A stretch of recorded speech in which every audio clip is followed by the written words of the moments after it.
चल बेटा हमारी क्या।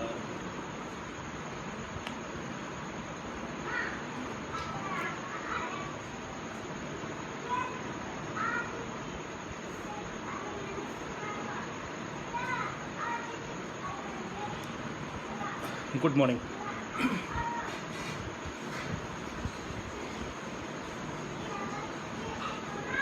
राम राम भाई, राम राम। जुड़ जाइए सभी लोग।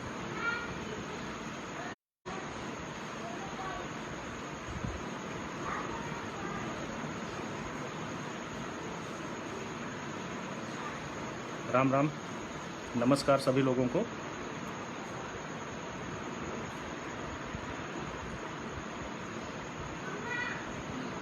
Good morning. आ जाइए सभी लोग, लाइन पे आ जाइए। जय महाकाल भाई। कल्पना तिवारी जी गुड मॉर्निंग। अंकित शुक्ला जी, पूजा जी गुड मॉर्निंग। दुष्यंत भाई जय श्री राम। सभी साथी जो मुझे देख रहे हैं इस वक्त, आ जाइए।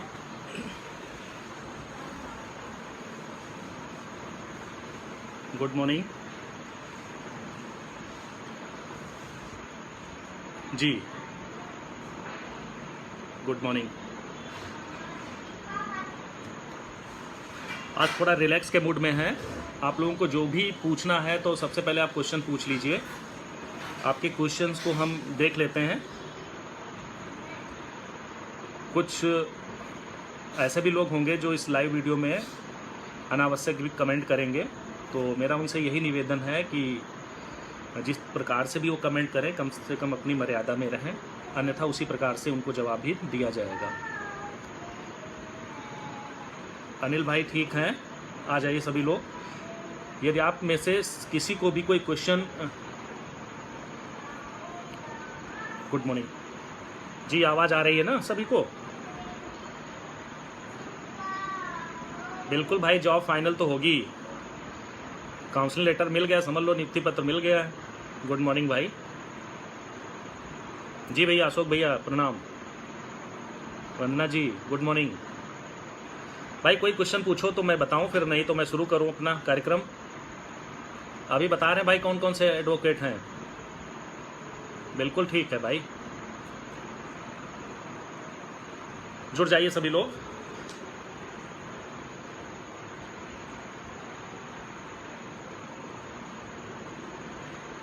उन्नीस को सुनवाई होगी भाई, होगी। हाँ बिल्कुल, बाबू सेठ ले लो आके तुम भी। तुम्हारे जैसे सुअर लोग नहीं समझेंगे।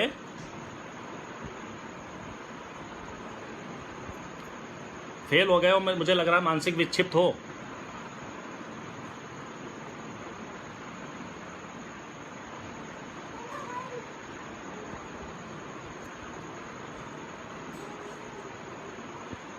%20 रिजर्वेशन बिल्कुल बिल्कुल होगा। बता रहे हैं वंदना मैम क्या हो सकता है 20% रिजर्वेशन पर। देखिए सबसे पहली चीज़ है कि 20% रिजर्वेशन की अगर हम बात करें तो जब बीटीसी या बीएड करते हैं तो उसमें कुछ पहले से रिजर्वेशन होता है। जैसे बीटीसी 2015 से पहले उसमें कुछ रिजर्वेशन था 50% या जो भी था। उसके बाद 2017 के बाद में शायद 20% हुआ, तो एडमिशन के टाइम ही उनको रिजर्वेशन दे दिया जाता है। अब जब 20% का रिजर्वेशन एडमिशन के टाइम दिया गया है तो इस भर्ती में कायदे से मिलना चाहिए, और मुझे लग रहा है कि इस भर्ती में 20% रिजर्वेशन मिलेगा। लेकिन अगर महिलाओं की संख्या 20% से ज़्यादा है, पहले से ही ऑलरेडी है, और सरकार ने वो डेटा रिप्रेजेंट कर दिया कोर्ट में, तो 1 भी % आप लोगों को रिजर्वेशन वहाँ पर नहीं मिलेगा। और मुझे लगता है इस पूरी 69,000 भर्ती में 20% आराम से महिलाएं होंगी। इसलिए मुझे लग रहा है कि जो भी महिलाएं रिजर्वेशन को लेकर के कोर्ट गई हैं, तो 20% आप निकाल लीजिए, लगभग 14,000 साथ है 20%, तो इस हिसाब से लगभग 15-20 हज़ार तो महिलाएं होंगी आराम से इस भर्ती में। तो मुझे लग रहा है कि 20% रिजर्वेशन को लेकर के जो लोग कोर्ट गए हैं वो गलत गए हैं। सरकार ने अगर डेटा रखा तो उसमें महिलाएं 20% से ज़्यादा सिलेक्टेड हैं आज के समय में, क्योंकि मुझे लगता है जितने भी भाई हमारे काउंसलिंग सेंटर पे गए थे वहाँ पर लोगों ने ध्यान दिया होगा कि महिलाओं की लाइन काफ़ी लंबी थी। और काफ़ी संख्या में महिलाएं थीं। चूँकि इस प्रोफेशन में महिलाएं इसलिए आ गई क्योंकि करीब करीब 8 साल तक तो बीएड जो था इसमें इंक्लूड नहीं हुआ, इसलिए बीएड के जो कैंडिडेट थे वो बहुत ज़्यादा ओवर एज भी हो गए और कुछ लोगों ने बीच में ही छोड़ भी दिया। तो क्योंकि उन्हें आशा नहीं थी कि अब जॉब मिलनी भी है। बीटीसी में गर्ल्स काफ़ी थीं और मुझे लग रहा है कि महिलाओं की संख्या 20% की जैसे बात चल रही है, तो इस हिसाब से अगर देखा जाए कम से कम 15-20 हज़ार तो ऑलरेडी इसमें सेलेक्टेड हैं ही महिलाएं। तो यहाँ पर 20% जो रिजर्वेशन की बात हो रही, महिला आरक्षण की बात हो रही, मुझे लग रहा है कि सरकार अगर डेटा रखती है सुप्रीम कोर्ट में तो 20% से ज़्यादा महिलाएं ऑलरेडी सेलेक्टेड हैं, इसमें कोई फ़ायदा होने की चांसेस नहीं है। और दुष्यंत जी 35-40% फीमेल सेलेक्टेड हैं, हो सकता है, क्योंकि मैंने जो भीड़ देखी है काउंसलिंग सेंटर पर, मुझे लग रहा है सभी आप लोग गए होंगे, आप लोगों ने अनुमान देख लिया होगा कि लगभग मुझे लग रहा है 30% तो आराम से होंगी महिलाएं सेलेक्टेड इस भर्ती में। तो 20% रिजर्वेशन जो मांगने के लिए गए भी हैं उससे ज़्यादा कहीं ना कहीं सरकार ने दे दिया है, मेरा जहाँ तक अनुमान है। बाकी अगर आपको मिलता है तो 20-30-40% जो भी ले लें, मुझे कोई आपत्ति नहीं है। जय श्री राम रणंजय भाई। और बताइए अशोक जी, भैया सरकार की तरफ से कोई जानकारी है? हाँ, सरकार की तरफ से जानकारी को लेकर बता दें कि सरकार के जो नुमाइंदे हैं वो मिलना ही नहीं चाहते हैं। इवन अगर हम जाते भी हैं, मंत्री जी हैं या कोई भी जाते हैं, तो लोग क्या बोलते हैं कि इस मैटर पर बात करने के लिए समय नहीं है, आप आइए बाद में बात करते हैं। तो पहले ही अधिकारी वो बोल देते हैं कि जो बीएड टीम से आए या बीटीसी टीम से, किसी भी टीम से आए, 69,000 शिक्षक भर्ती से लेकर इतना रायता फैला है कि वो लोग मिलना ही बंद कर दिए हैं, वो मिलते ही नहीं हैं। बाहर से ही बता देते हैं कि इस समय कोरोना चल रहा है, कृपया दूरी बना के रखें, और कोई अधिकारी मिलना नहीं चाह रहा है। तो सरकार तक बात पहुंचाने में दिक्कत हो रही है। एक माध्यम है वो भी ट्विटर है, और ट्विटर के माध्यम से आप सभी लोगों जुड़े हुए हैं। परसेंट हैंडीकेप वाला जी भाई अमरेंद्र प्रताप जी, एक्चुअली जो याचिका की गई है, जितनी भी याचिकाएं अब तक हुई हैं कोर्ट में, उनका सबका एक ही मात्र उद्देश्य है कि सुप्रीम कोर्ट में इस भर्ती पर स्टे लग जाए। तो स्टे लगना ही एक मेन उनका रीज़न है, बाकी उनके कोई खास रीज़न नहीं है। अब जैसे ये बात करते हैं कि कल की डेट में एक मुद्दा उठ करके आया है जो 75 पेटिशनर्स को लेकर के है, और इस SLP में ये बोला गया है कि उनके पेटिशनर्स को डिवीज़न बेंच में सुना ही नहीं गया है, जबकि वो पार्टी भी थे।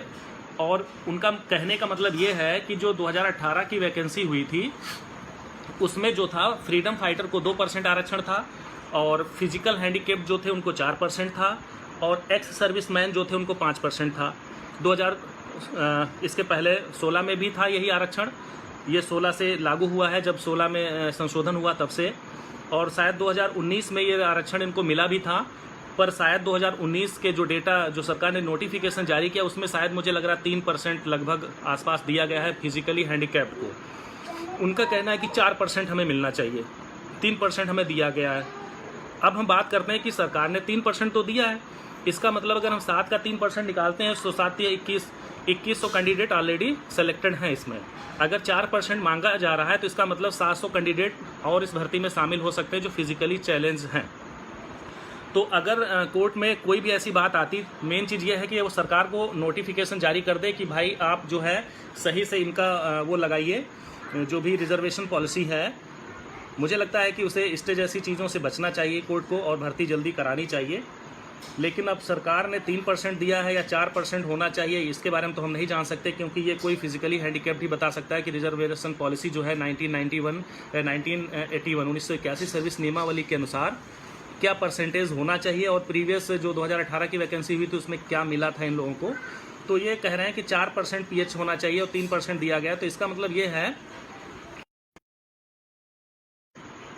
सरकार ने 3% दिया, यानी 2100 लोग ऑलरेडी PH कैटेगरी के हैं, सिलेक्टेड हैं, और लगभग अगर 1% और बढ़ा देती सरकार तो 700 करीब अप्रॉक्स जो हैं इस भर्ती में और एंट्री मार जाएंगे। तो एंट्री मारेंगे, देखिए चूंकि रिजर्वेशन है तो अगर 700 एंट्री मारते हैं तो 700 तो इस भर्ती से बाहर हो जाएंगे। तो यहाँ पर जो बाउंड्री लाइन पे हैं वो मुझे लगता है कि इनके आने से 700 कैंडिडेट सीधा प्रभावित होंगे। दूसरी चीज़ है, इन्होंने ये भी बताया है कि डिवीज़न बेंच में इनके पक्ष को सुना नहीं गया, और सरकार जो है, सरकार जल्दबाजी में भर्ती प्रक्रिया को आगे बढ़ा रही है। इवन सरकार चाहती है कि वो ज्वाइनिंग लेटर भी उनको शीघ्र दे दे। तो इसलिए ऐसी चीज़ों से बचने के लिए निवेदन इन लोगों ने किया है कि सरकार उसमें भर्ती प्रक्रिया पूरी कर ले, तो पहली चीज़ तो इनको रिजर्वेशन जो है वो मिलना चाहिए, और रिजर्वेशन इन स्थिति में मिलना चाहिए कि भर्ती प्रक्रिया रोक दी जाए। नहीं तो सरकार जो मॉडिफिकेशन लेकर जा रही, अगर उस पर सुप्रीम कोर्ट ने कंसीडर किया तो शायद सुप्रीम कोर्ट परमिट कर दे कि जब पद हैं तो भर्ती प्रक्रिया तुम शुरू करो और आगे हम देख लेंगे। तो इनका कहने का मतलब है कि सरकार जो है पेटिशनर्स को रिलीफ दे करके भर्ती प्रक्रिया बढ़ाना चाह रही है। इसलिए पेटिशनर्स यानी जो याची बने हैं या जो भी हैं ये गलत कर रही है सरकार। जब तक मामला फाइनलाइज नहीं हो जाता है तब तक के लिए इस पर स्टे दे दिया जाए। एनओसी मुद्दे पर भी बोल दें। हाँ भैया अंकित जी, एनओसी मुद्दे की हम बात करते हैं। एनओसी मुद्दा देखिए, पहली चीज़ है सरकार जो है खुद लड़ा रही हम सभी को, वो किसी से विरोध नहीं करना चाहती, ठीक है। जैसे एनओसी मुद्दे पे बात करें कि जो भी कैंडिडेट सेलेक्टेड हैं, दूर दराज में हैं, वो अपने क्षेत्र में आना चाहते हैं, सरकार ने अभी तक एनओसी मुद्दे को लेकर कहीं पर भी क्लियर कोई गाइडलाइंस या क्लियर नोटिफिकेशन नहीं दिया है कि एनओसी वालों को इस भर्ती में आना चाहिए या नहीं आना चाहिए। केवल वो कोर्ट की गाइडलाइन के सहारे आगे बढ़ रही है। सरकार चाहती कोर्ट जैसा आदेश करेगी वैसा ही सरकार फॉलो कर लेगी, क्योंकि यह वही सरकार है जिसने सिंगल बेंच के स्टे ऑर्डर को, जो क्वेश्चन चैलेंज को लेकर गया था, सिंगल बेंच के क्वेश्चन ऑर्डर को फॉलो किया और काउंसलिंग पे गए लोगों को वहां से बुलवा लिया और वो मायूस होकर लौट आए। तो यहाँ पर मंत्री जी भी हर बार यही कहते हैं कि हम न्यायिक प्रक्रिया से बंधे हुए हैं, न्यायालय जैसा फैसला देगा उसी के अनुसार हम आगे की कार्रवाई करेंगे। तो आप समझ सकते हैं कि एनओसी पे सरकार विरोध नहीं करेगी। वो क्यों विरोध करेगी? सिलेक्टेड टीचर्स जो है उनका कि भाई एनओसी ना दी जाए, इसलिए उसने कहीं पर भी कोई खुल के कोई गाइडलाइन, कोई ऑर्डर, कोई भी चीज़ें जो हैं आगे नहीं बढ़ाई हैं। केवल हम लोग लड़ रहे हैं, कुछ एनओसी को रोक रहे हैं और कुछ एनओसी बहाल करा रहे हैं, जिसके लिए लड़ा वो रही हम सबको, लेकिन क्लियर कट कोई भी इंस्ट्रक्शन सरकार ने नहीं दिया है। अगर सरकार एनओसी पर कोई इंस्ट्रक्शन दे दी होती तो मुझे लगता हम लोगों को कोर्ट जाने की जरूरत ही ना होती। भाई सरकार क्या सो रही थी? जब 2019 में एग्जाम होने जा रहा था तब भी तो एनओसी मुद्दे को लेकर सरकार क्लियर कट आदेश निकाल सकती थी कि इस सेम पद पर जो लोग पहले से अपॉइंटेड हैं वो इस भर्ती में नहीं आ सकते। तो सरकार ने तो अपनी अर्थव्यवस्था को देख करके फार्म भरवा लिए सभी लोगों से। एनओसी है किसी भी डिपार्टमेंट में भी, कैसा भी है, पिछड़ा है, उचड़ा है, जैसा भी उसको फार्म ले लिया और अपनी अर्थव्यवस्था बढ़ा ली। काउंसलिंग में भी यही हाल उसने किया कि उसने कोई भी डेट फिक्स नहीं की कि कोई फेल है, कोई बैक पेपर वाला है, कोई किसी भी तरीके से घुसा आ रहा है भर्ती में, यानी मुंह उठाया और गुस्सा चला है। यहाँ पर कोई इंस्ट्रक्शन नहीं दिया। लेकिन अगर आप कोर्ट केस करते हैं तो सरकार कोर्ट को फॉलो कर लेगी। अरे भाई हमने तो कुछ नहीं किया, कोर्ट ने जैसा आदेश दिया वैसा हम फॉलो कर रहे हैं। तो इस तरीके से देख सकते हैं कि एनओसी में सरकार ने खुद खेल खेला है। एनओसी सरकार को कायदे से रोकनी चाहिए थी, क्लियर कट आदेश करना चाहिए था कि समान पद पर यदि कार्यरत हैं तो उनको एनओसी नहीं दी जाएगी। लेकिन सरकार खुद न आगे आकर कर हम लोगों को फिर पीछे फंसा दी है कि आप लोग लड़े आपस में। एनओसी भी 22 दिसंबर 2018 के पहले का होना चाहिए। देखिए, जिन लोगों ने परीक्षा से पहले एनओसी लिया था और इस बार भी काउंसलिंग में लिए हैं, केवल एनओसी उन्हीं का मान्य होगा। यदि आप समझ रहे हैं कि परीक्षा में आपने एनओसी नहीं लिया है और डायरेक्टली आप 2019 की ये भर्ती जो है सीधे इसमें एनओसी लेने जा रहे हैं अपॉइंटमेंट के लिए, तो आपका एनओसी वैलिड नहीं माना जाएगा। जीता ठाकुर, जून में हो पाएगी या नहीं? भाई जून में तो भर्ती की संभावना 1% मुझे नहीं लग रही, क्योंकि जिस हिसाब से जितने मैटर पहुंच गए हैं सुप्रीम कोर्ट, मुझे नहीं लगता कि सरकार इतनी अवेयर है या इतनी बहुत जागरूक है कि वो भर्ती करा ले जाएगी। क्योंकि यहाँ पर मामला ये है कि इतने केस हो गए हैं कि सुप्रीम कोर्ट खुद कंफ्यूज हो जाएगा कि वो जून में भर्ती के लिए ऑर्डर करे या इस मैटर को जुलाई में फिर लगा दे, क्योंकि कोर्ट वैसे भी बंद होने जा रही है। भर्ती नहीं की जाए फिर 22,000 सीट ऐड कराने के लिए याची लिस्ट कब आएगी भैया? देखिए, याची लिस्ट जो है, जो हमारे याची बने हैं उनको जोड़ा जा रहा है। करीब 70 और 60 लोग एक दिन में जुड़ पाते हैं, क्योंकि ट्रांजैक्शन आईडी मिलानी पड़ती है। फेक वाले भी उसमें हैं बहुत से, तो उसमें समय लग रहा है। अन्यथा परेशान मत हो, आप लोगों का नाम छूटेगा नहीं, सभी का नाम डालेंगे। एक बार लिस्ट दिखा देंगे आप लोगों को PDF। आपका कोई करेक्शन हो तो बता दीजिएगा, उसके बाद ही फाइनली हम लेकर के जाएंगे। केवल 1-2 दिन का और समय दीजिए, आपका नाम उसमें अवश्य मिलेगा आपको। मॉडिफिकेशन पर बताएं कब होगी सुनवाई? देखिए, मॉडिफिकेशन पर सुनवाई होने का मतलब क्या है, कितना रायता पहले से फैला हुआ है। अगर सरकार कल सुनवाई करा ले जाती है मॉडिफिकेशन पर, तो अगर स्टार्टिंग में मॉडिफिकेशन पर करा लेती है तब भी विपक्ष पहले से तैयार बैठा है कि हमको ये मुद्दे उछालने हैं। जैसे आपको पता है कि रिप्लाई मॉडिफिकेशन पर शिक्षा मित्रों ने ये जवाब लगाया है कि सरकार को आखिर इतनी जल्दी क्या है इस भर्ती को कराने की। उसने पूरा ठीकरा फोड़ दिया है कि पहली चीज़, जब सरकार कह रही कि 51,000 हमारे पास पद खाली हैं, और हम इन पदों पर इनको नियुक्त कर देंगे अगर कोई डिसीजन इधर उधर आता है तो सीधे सीधे बीएड मुद्दे को टैग करके वहाँ पर ये टारगेट किया गया है कि बीएड तो पहली चीज़ वैलिड ही नहीं इस भर्ती के लिए। 51,000 जो पदों की बात हो रही, इन पदों का नोटिफिकेशन बाद में निकाले सरकार और इस भर्ती से बीएड को बाहर करे और उन 51,000 पदों पर बीएड को शामिल करे। बीएड को इस भर्ती से बाहर किया जाए क्योंकि वो ट्रेनी टीचर हैं, इनकी 6 महीने अभी ट्रेनिंग होगी तब इस परीक्षा में आएंगे। और इसके लिए उन्होंने 2011 का और 2011 के बाद कुछ जो 2014 तक जो भी बीएड वाले इंक्लूड हुए उनके मुद्दे को उसमें रखा हुआ है। तो 51,000 पदों पर सरकार कह रही कि हमारे पास पद बहुत हैं, 40-45 पर डिसीजन आएगा तो हम शिक्षा मित्रों को बाद में अपॉइंट करेंगे। जबकि शिक्षा मित्र उल्टा क्या कह रहे हैं कि सरकार बीएड को बाद में इसमें एंट्री करे, पहले हमें अपॉइंटमेंट कर दे 40-45 पर। तो यानी कुल मिलाकर के टोटल सरकार के ऊपर हावी है विपक्ष। शिक्षा मित्र जैसे आपको पता है कि उनकी फंडिंग जो है विपक्ष की जो सरकारें हैं वो खुद उनको फंड कर रही हैं, क्योंकि अच्छा खासा पैसा भी है उनके पास में। ऐसा नहीं कि उनके पास में पैसा नहीं, हम लोग शांत बैठे हैं, सरकार के भरोसे हैं और होना भी चाहिए, क्योंकि हम देख रहे हैं कि सरकार तो नियुक्ति करने जा रही है। 1.5 साल हो गया है। 14 फरवरी को नियुक्ति पत्र मिल रहा था, फिर 6 जून को मिल रहा था। मैंने जबकि 6 जून से पहले ही पोस्ट लिख दी थी कि 6 जून की जो तैयारी में बैठे हैं कि नियुक्ति पत्र मिलेगा। पिक्चर भी मेरे बाकी है मेरे दोस्त, तो आप बीएड लीगल टीम वाले पुराने ग्रुप पर आप ये पोस्ट देख सकते हैं। और आने वाले समय की हम बात कर रहे हैं तो 51,000 जो पद लेकर के सरकार जा रही है कि हमारे पास खाली, हम इनको बाद में भरेंगे। तो शिक्षा मित्र उल्टा उन पर क्या कह रहे हैं कि एसटीएफ की जांच लगी है, कितने लोग फर्जी पकड़े गए हैं, 15-15 लाख रुपए नीचे दबे पाए गए हैं इस भर्ती में। आखिर ऐसा क्या घोटाला सरकार ने, व्यापक घोटाला भी दिया हुआ, उसमें स्क्रीन जो लगाए हुए हैं, जो स्कैन करके लगाई गई हैं उसमें न्यूज़पेपर की कटिंग, उसमें ये दिया है कि सरकार ने इतना बड़ा घोटाला किया है। इसी घोटाले की वजह से सरकार जल्दबाजी कर रही है कि ये भर्ती जल्दी हो जाए, इसलिए इस भर्ती पर स्टे दिया जाए और इस भर्ती को पूर्ण अभी ना किया जाए। तो यहाँ पर जो है हर प्रकार से सरकार को वहाँ पर रोका जा रहा है कि आखिर इतनी जल्दबाजी सरकार क्यों दिखा रही। जब 14 जुलाई की डेट लगी है तो 14 जुलाई तक सरकार क्यों नहीं रुक रही। अभी तो विद्यालय भी बंद है कोरोना की वजह से, और यही बहस भी हुई थी पिछली बार कि वर्चुअल क्लासेस की जब बात रखी ऐश्वर्या भाटिया ने, तो सुप्रीम कोर्ट कन्विंस ही नहीं, उन्होंने सीधा जज साहब ने कहा कि madam come to the reality, come to the real life, don't tell me about the virtual classes. I know that how much on how many classes are going running in the villages at this time. तो इस तरीके की जब court comment कर रही तो मुझे नहीं लग रहा है कि सरकार अगर जाती है, अगर मजबूत तैयारी के साथ नहीं जाती है तो मुझे नहीं लग रहा है कि वो लोग उसे सफल होने देंगे। अब इस पर बात करते हैं कि कुछ लोग कहते हैं कि भाई आपके वकील क्या करते हैं, आपके वकील क्यों नहीं ले जाते हैं। तो अब हम ये बताना चाहते हैं आपको कि आपने देखा है कि जब डबल बेंच में हम आए हैं डिवीज़न बेंच में, तो डिवीज़न बेंच में सरकार ने करीब करीब 90 दिन डिले करके अपनी कंडोनेंस लगा करके अपनी अपील फाइल की थी, ठीक है, 90 डेज लगभग। तो 90 डेज जो डिले करके अपील अपनी लगाई थी सरकार ने, उससे पहले हम लोग डिवीज़न बेंच में गए। चूँकि नियोक्ता सरकार है, कोई भी कोर्ट हो, चाहे सुप्रीम कोर्ट हो या हाई कोर्ट हो, नियोक्ता से पहले उसके मन की बात जानेगी कि आप चाहते क्या हैं आखिर। तो यहाँ पर भी सरकार से पूछा गया सबसे पहले कि सरकार का पक्ष हम सुनना चाहेंगे, और वहीं पर महाधिवक्ता महोदय ने गोला मारना शुरू किया और 6 महीने लगभग समय वहीं पर बर्बाद हो गया। क्योंकि हम जानते हैं सरकार भर्ती कर रही है, तो भाई सरकार का पक्ष जब तक सुनेगी नहीं कोर्ट, तब तक हमारा पक्ष सुनना संभव नहीं होगा। अब सुप्रीम कोर्ट की हम बात करते हैं तो सुप्रीम कोर्ट में रिजवान अंसारी ने रिस्पोंडेंट बनाया है किसको? सरकार को। उसने हम लोगों को रिस्पोंडेंट नहीं बनाया।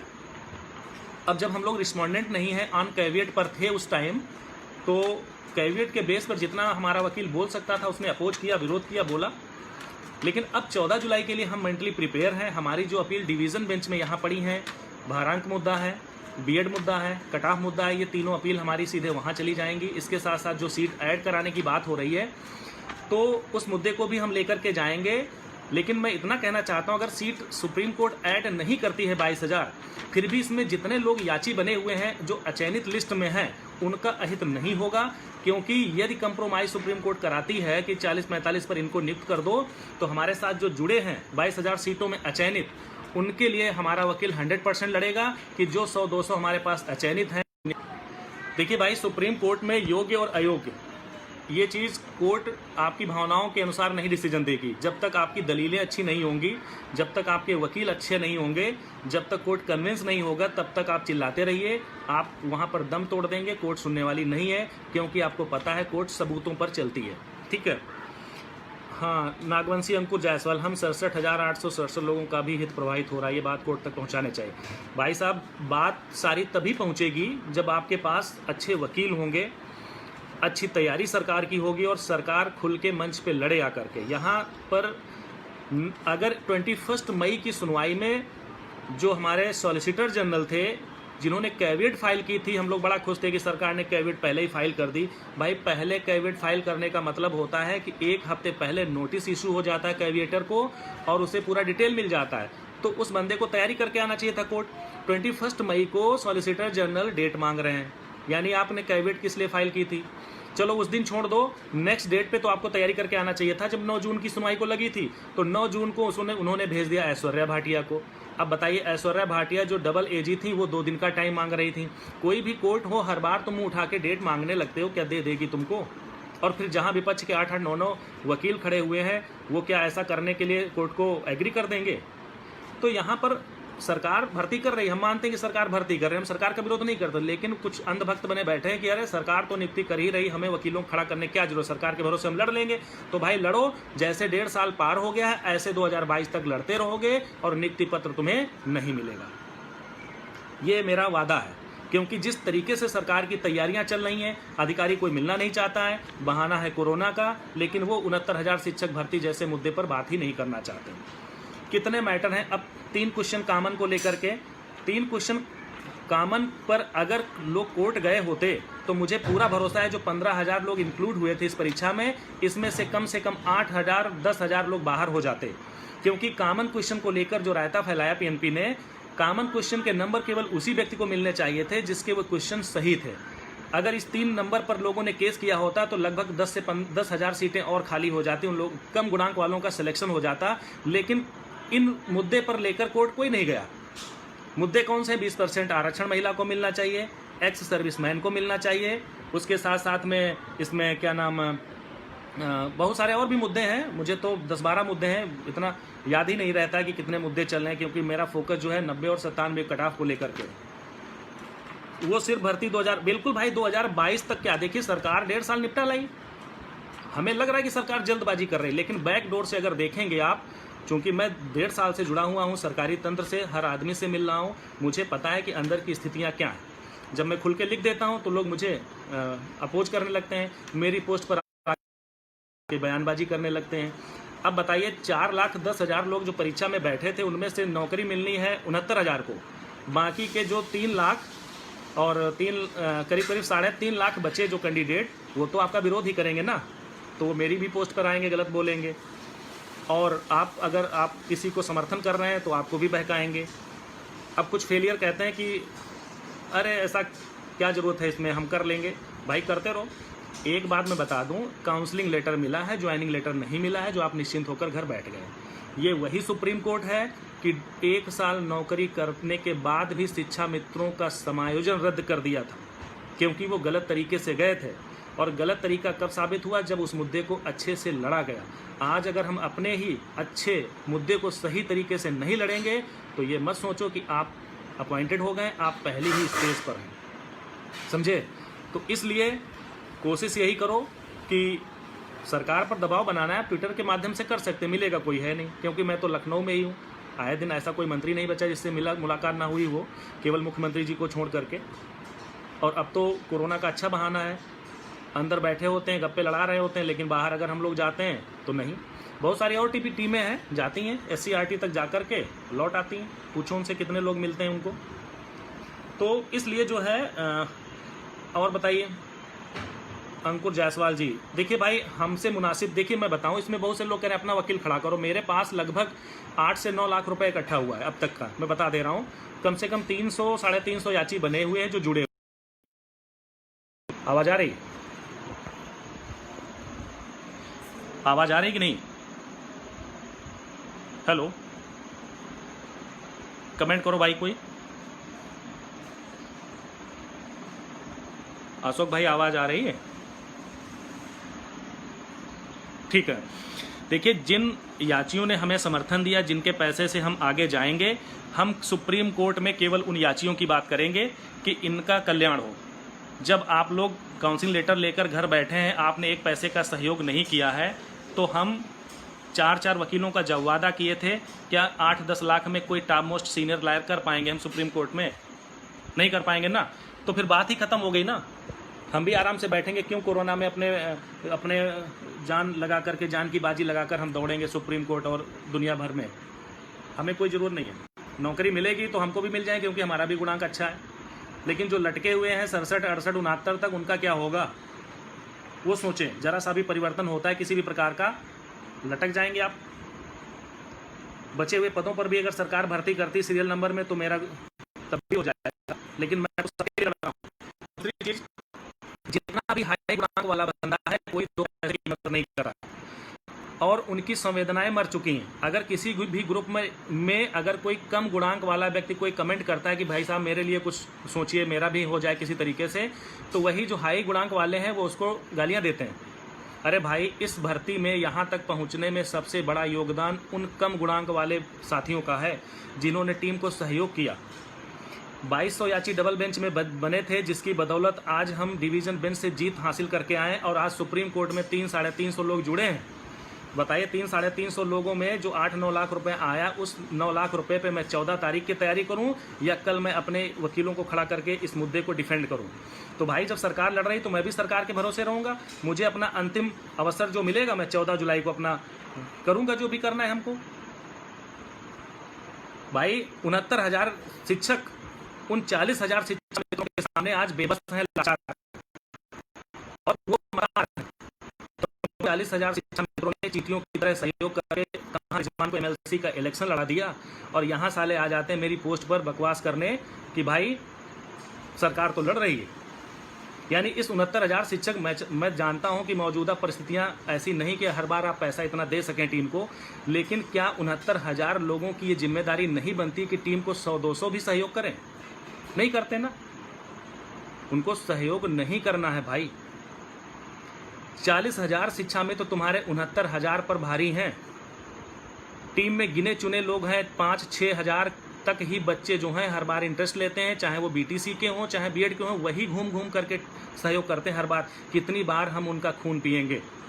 मुझे पैसा नहीं चाहिए आप लोगों का, मुझे कोई भी सहयोग नहीं चाहिए, लेकिन मैं 14 जुलाई के लिए मेंटली प्रिपेयर हूँ। स्टे लगती है तो लग जाए, भाड़ में जाए वैकेंसी। अब हम इतना ज़्यादा तनाव नहीं ले पाएंगे। 69,000 जब चयनित हैं तो क्या इनकी जिम्मेदारी नहीं बनती? मैं नहीं कहता हूं मुझे दो, मैं टीम, अगर मैं गलत काम कर रहा हूं तो मुझे पैसा मत दो, लेकिन अन्य टीमें भी कार्य कर रही हैं, आप उनसे जवाब लीजिए, उनको सहयोग कीजिए, और उनसे कहिए कि आपके वकील भेजिए, वहां पर बहस कराइए। मैं देख रहा हूं कि 3,000 का सिलेक्टेड ग्रुप है मेरा, और सिलेक्टेड ग्रुप में लगभग 200-250 ऐसे लोग हैं जो हर मुद्दे पर आ जाते हैं सामने। बाकी के लोग केवल अपडेट लेने के लिए जुड़े हैं, तो भाई जुड़े रहो। 69,000 लोगों को शर्म नहीं आती कि 40,000 भारी हैं उन पर। आए दिन रोज एक केस हो रहा है, और हर केस में यही डिमांड है कि स्टे ग्रांट की जाए। भाई, कौन कौन से मुद्दे पे टीम को लड़ाओगे? भारांक मुद्दा भी लेके हम जा रहे हैं, बीएड को बचाने के लिए भी जा रहे हैं, बीएड वाला भी मुद्दा लगा हुआ है, 19 को कल सुनवाई है उसकी भी, उस पर भी हमें वकील खड़ा करना है। आप तो कहोगे बीएड तो बच जाए, बीएड का तो कुछ नहीं होगा, बस बातें करना आसान होता है भाई मेरे। सुप्रीम कोर्ट दलीलों पे चलती है, तुम्हारे तरीके से बातों पे नहीं चलती है। बहुत से साथियों ने सहयोग किया है। आज हम 300-350 याचियों की बदौलत हम 8-9 लाख रुपए कलेक्ट कर पाए हैं, जबकि जो करीब 1-1.5 लाख या 2 लाख पहले से अकाउंट में पड़ा हुआ था। बहुत ज़्यादा, टोटल 10 लाख रुपए हो गया होगा टीम के पास। इस 10 लाख रुपए में बताइए कौन सा टॉप मोस्ट सीनियर हम 14 जुलाई के लिए खड़ा करें, या कल बीएड मुद्दे को लेकर के खड़ा करें? जबकि आपको पता है कि हर बार सुप्रीम कोर्ट में 8-10 लाख से नीचे कोई वकील नहीं होता, एक सुनवाई के लिए होता है, वो भी। अंकित जी, तो अब हम जिन याचियों को पैसा लिए हैं उनकी बदौलत हम लड़ेंगे 14 जुलाई को। अचयनित जो हमारे साथी हैं उनके लिए हम ये डिमांड करेंगे कि 22,000 अगर सीटें नहीं होती तो ये लड़ कर के यहाँ तक आएँ, इनको कोई ना कोई ज़रूर लाभ मिले। मैं तो चाहता हूँ कि कम से कम जो याची बने, जिनकी बदौलत हम डबल बेंच में लड़े थे, उनमें से कम शायद 30% ही लोग आज सिलेक्टेड हुए होंगे। तो सबसे ज़्यादा पैसा मुझे कम गुणांक वालों ने दिया, और जिनके गुणांक ज़्यादा हैं वो घर पर बैठ कर तमाशा देखते हैं, और वही आकर के हिसाब भी मांगते हैं आकर के पोस्ट पर। स्वाति जी सही कर रही हैं, हिसाब भी मांगते हैं आकर और अनर्गल बयानबाजी भी करते हैं। तो भाई जब इस तरीके की मानसिकता है तुम्हारी, तुम तो 2 पैसा दोगे नहीं। और जो कमज़ोर गुणांक वाले हैं, अगर कोई पोस्ट भी कर देते हैं ग्रुप में कि भाई मेरे लिए कुछ करा दो, 22,000 सीटें जुड़वा दो या मेरा याची में, इतने स्वार्थी हो गए हो कि उन भाइयों ने, जिन भाइयों ने हमें एक नीचे लेवल पर मदद की थी और यहाँ तक पहुँचाया, उनकी बात तक तुम नहीं सुनना चाहते हो, ना ग्रुप में उनकी पोस्ट देखना चाहते हो। तो इसलिए अगर इस मुद्दे को आप चाहते हैं कि बिना डिले हुए, अब जुलाई से पहले तो साल होना है नहीं, और जुलाई में भी ये मुद्दा 1 साल, कम से कम 1 साल चलेगा, इतना बड़ा मुद्दा है ये, एक दिन में ये नहीं। मैं तो सोच रहा था कि सरकार बात लेकर के जा रही है, जल्दी से अगर वहाँ से एक्सेप्ट हो जाएगा मामला तो भर्ती प्रक्रिया जून में शुरू हो जाएगी। लेकिन भर्ती तो होगी भाई, 2022 तक होगी, क्योंकि हम सरकार के भरोसे बैठे रहेंगे। हम खुद सेलेक्टेड होने के बावजूद भी 2 पैसे का मदद नहीं करेंगे। जब हम 2 पैसे की मदद नहीं करेंगे टीम को, या किसी भी टीम को जो लड़ रही है जी जान से, डबल बेंच से, सिंगल बेंच से लेकर सुप्रीम कोर्ट तक, इस कोरोना काल में जो सुप्रीम कोर्ट सबसे पहले टीम गई थी, आज वो क्यों नहीं गई है? इसीलिए तो नहीं गई है ना, उनके भी बच्चे हैं, क्या करे, जाकर जान दे दे तुम लोगों की वजह से। बैठो घर में तमाशा देखो, हम भी बैठे हैं घर में सुरक्षित। याचियों के बदले लड़ना चाहते हो, 250-300 याचियों में बताओ, हम याचियों का पैसा जो है तुम्हारे कल बीएड बचाने के मुद्दे पर लगाएं, और या तो हम 14 जुलाई को फाइनल सुनवाई करें। ब्रीफिंग जब होती तो एडवांस में हमें वकील बुक करना पड़ता है, 10 दिन पहले उनको ब्रीफिंग करानी पड़ती है। 14 जुलाई को अगर डेट लगी तो हम 11 से तुमसे पैसा मांगेंगे, तो 2 लाख रुपया तुम इकट्ठा करके दोगे। कौन सा 2 लाख में वकील वहाँ खड़ा कर लेंगे हम? 3-3 मुद्दे लेकर के हम कोर्ट जा रहे हैं। तो बहुत सारी चीज़ें ऐसी हैं भाई, जिनके गुणांक कम हैं उनके लिए मैं पूरा प्रयासरत हूँ। 22,000 सीटें अगर नहीं भी जुड़ी तो जो याची हमसे जुड़े हुए हैं उनके हित के लिए टीम अवश्य लड़ेगी, क्योंकि मुझे पता है उन्हीं के लोगों की बदौलत हम यहाँ पर पहुँचे हैं। आज 10 दिन से जब हम सहयोग की बात करते हैं लोगों को, तो मात्र 2-4 को अगर छोड़ दिया जाए तो मेरे सेलेक्टेड ग्रुप में याचियों की रिसिप्ट के अलावा सहयोग की रिसिप्ट शायद किसी ने नहीं शेयर की होगी। आप सब जुड़े हैं, आप लोग देख सकते हैं। तो बस यही सारी चीज़ें हैं। एनओसी मुद्दा चलेगा, 20% महिला आरक्षण चलेगा, एक्स और फिजिकल वाला जो मैंने बता दिया, पीएच हैंडीकेप वाला, वो तो सुप्रीम कोर्ट में कल लग गया है। जितने भी मुद्दे जा रहे हैं उसमें डायरेक्टली मांग की जा रही है कि सरकार जो है जल्दबाजी में भर्ती क्यों बढ़ाना चाह रही है आखिर। तो कहीं ना कहीं सरकार जो कर रही है, सरकार के पास क्या जवाब है बताइए? 2-2 बार तारीख पे जाते हो, फिर एक तरफ तुम दिखा रहे हो मॉडिफिकेशन। भाई अगर तुम 21 मई को और 9 जून को सही से गए होते तैयारी करके, तो मॉडिफिकेशन एप्लीकेशन जाने की जरूरत ही क्या थी कोर्ट में? आज मॉडिफिकेशन का नाम ही नहीं होता। जितना तुम रायता फैला रहे हो उससे ज़्यादा विपक्षी तैयार हो रहे हैं। तुम मॉडिफिकेशन फैला रहे हो, वो लेकर के चले जा रहे हैं कि एसटीएफ जांच है, सीबीआई जांच कराई जाए, भर्ती रद्द की जाए। बताइए किसकी गलती है बताइए? फिर भी सरकार के भरोसे बैठे हो, सरकार कर रही है तो भाई लड़ो सरकार के भरोसे। मैं बता रहा हूँ 2022 में अगर ना भर्ती जाए तो बता देना। कल की सुनवाई देख लो कि क्या सरकार कर रही है। हर बार की सुनवाई में मैं ऑनलाइन रहता हूँ, और मैं आज के बाद कोई पोस्ट नहीं डालूंगा ग्रुप पर भी, क्योंकि तुम्हें सोना है तो सोते रहो। और काउंसिल लेटर को तुमने नियुक्ति पत्र समझ लिया है, तो इस नियुक्ति पत्र को रख करके चाटते रहना, ठीक है? और जो जिनका भी गुणांक कम है वो कतई निराश मत हो। अगर 1-2 गुणांक से पीछे हैं उनके लिए टीम लड़ी है और आगे भी लड़ेगी, क्योंकि आप ही की बदौलत हमने डिवीज़न बेंच में जीत हासिल की। जिनके हाईएस्ट गुणांक हैं कभी भी 2 पैसे का समर्थन नहीं करते हैं, और मुझे आज भी उनसे किसी भी प्रकार के समर्थन की कोई भी आशा नहीं है। इसलिए अब बात जो होगी वो होगी कम गुणांक वाले लोगों की, जो हमारे साथ जुड़े हैं, अनसेलेक्टेड लिस्ट में हैं। अगर 40-45 पे सरकार कह सकती कि 51,000 पदों पर हम शिक्षा मित्रों को नियुक्त करेंगे, हमारे पास पद हैं, तो मैं 100% दावे के साथ कह सकता हूं कि जो 40-45 कटाव पर शिक्षा मित्रों को नियुक्ति की बात हो रही है, वहां पर हमारे याची जो सुप्रीम कोर्ट में जाएंगे, मैं 110% वादा करता हूं कि मैं उन्हें नियुक्ति दिला के मानूंगा। ये हमारा वादा है। बाकी आप लोग लड़ते रहिए, मौज करते रहिए, और जैसा मन में आए वैसा करिए, स्वतंत्र है। क्योंकि ऐसे रोज जितना डिले होगा इस भर्ती को, जितना सरकार डिले करेगी, नए नए जिन रोज आते रहेंगे, और आपको लगेगा अरे सरकार तो बड़ा अच्छा स्टेप ले रही है, अभी बस भर्ती हो जाएगी, बहुत जल्दी सब कुछ होने वाला है, नियुक्ति पत्र मिल जाएगा। तो बस ख्याली पुलाव पकाने में क्या जाता है, आप लोग जुड़े रहें और सरकार का साथ देते रहें। हम भी सोच रहे हैं यार मेरा गुणांक तो अच्छा ही, सरकार तो भर्ती कर ही देगी। अब बताइए, हैंडीकेप्ड वाला मैटर 3% आरक्षण मिला, 4% को लेकर मुंह उठाया चले गए। इनडायरेक्टली ये लोग क्या है, आरक्षण नहीं मांग रहे, इनडायरेक्ट ये स्टे मांग रहे हैं कि भर्ती फंसे, भर्ती रोकी जाए। और इसके पीछे किसका हाथ हो सकता है आपको पता है? वही 40,000 शिक्षा मित्र जो आज अनपढ़ हैं। मुझे तो शर्म आती कि आप सब लोग पढ़े लिखे हैं, इतने वेल क्वालिफाइड होकर के भी आज तक एकता नाम की चीज़ नहीं आपके अंदर। टीम लड़ती है तो उसका मनोबल डाउन करते हैं, पोस्ट और कमेंट पे नकारात्मक बातें करते हैं। आपसे तो कई गुना अच्छे वो असभ्य शिक्षा मित्र हैं जो पढ़े नहीं हैं, इंटर क्वालिफाई है, कम से कम एक लाइन में चलते तो हैं भेड़ों की तरह, आपको तो चलना भी नहीं आता। बस कहना कुछ नहीं, बहुत समय ले लिया। धन्यवाद। जय हिंद, जय भारत।